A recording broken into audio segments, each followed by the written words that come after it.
এবার আমরা দড়ি টানাটানি খেলতে চলেছি এই মিলিটারি ট্যাঙ্ক আর দুটো স্কুল বাসের মধ্যে, আর যে হেরে যাবে সেই গর্তের মধ্যে পড়ে যাবে। ট্যাঙ্ক কোনোভাবেই হারতে পারে না। আমরা নিশ্চয়ই হারবো। না, আমরা হারবো না। অবশ্যই গাড়িগুলোর মধ্যে কোনো মানুষ নেই, কারণ গর্তের মধ্যে পড়লে ওরা মরে যাবে। তাই এই রিমোটটা ওই ট্যাঙ্কটাকে কন্ট্রোল করবে। এটা মনে হচ্ছে লিগ্যাল। 3, 2, 1, গো! এগিয়ে চলো। আমি ফুল থ্রটল দিয়ে আছি। তোমরা খুব ভালো করছো। না, ও দেখো এই তারিখ। বাসগুলো তো গেল মনে হচ্ছে। ও মাই গড। ও মাই গড। বাস দুটো পড়ে যাচ্ছে, দেখো বাস দুটো পড়ে যাচ্ছে।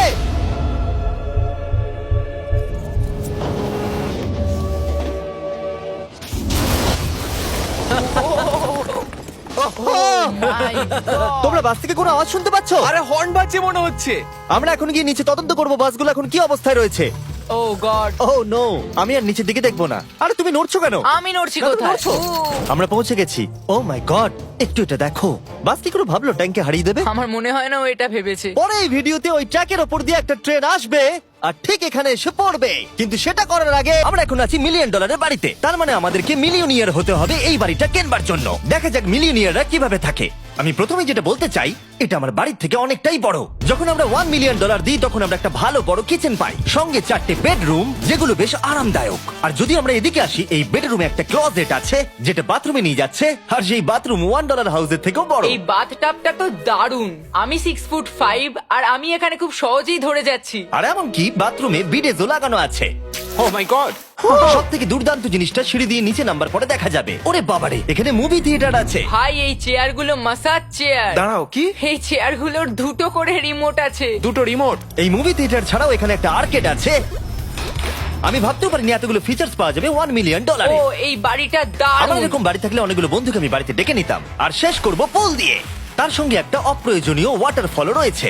সব মিলিয়ে দেখতে গেলে মজা করার জন্য এটা একটা খুবই ভালো বাড়ি। আর এখন আমরা একটা গোটা গ্রামকে ওড়াতে চলেছি একটা ম্যাসিভ ক্রিপার এক্সপ্লোশন দিয়ে। আর রেফারেন্স হিসেবে একটা হিউম্যান সাইজের ক্রিপার এক্সপ্লোশন দেখো।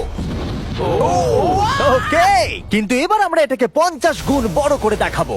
স্টিভ, গতবার তুমি কোন রকমে ক্রিপারের হাত থেকে বেঁচে গেছিলে, কিন্তু এবারে মনে হয় না তুমি বাঁচতে পারবে। তোমার কি মনে হয় এটা করতে পারবে? না, একদমই নয়। আর 50 গুণ বড় হওয়ার সাথে সাথে এতে 200 গুণ বেশি টিএনটিও আছে। Bye Steve. ওকে, চলো বাংকারের দিকে যাওয়া Bye, যাক। স্টিভ। চলো স্টিভকে নরকে পাঠানো যাক। যাতে আপনারা বুঝতে পারেন ক্রিপার কতটা বড়, বলে দিই স্টিভ কিন্তু আমার থেকে বেশি লম্বা। ও গ্রিন জোনে ঢুকে গেছে। এটা খুব বড় একটা এক্সপ্লোশন হতে চলেছে। ও কাছে চলে গেছে, যে কোনো মুহূর্তে এটা ফাটবে। যখন তখন ফাটতে পারে। ও আমার ভয় লাগছে।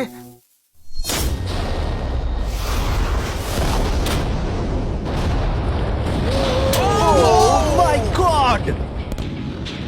Oh my God! আমি কি বলবো বুঝতেই পারছি না। আমি এখনো ভাবছি এটা কি হলো। এটা দারুণ ছিল। এটা করার পারমিশন কে দেয়? তুমি জানো আমরা আমেরিকা নামক দেশে থাকি। গো আমেরিকা।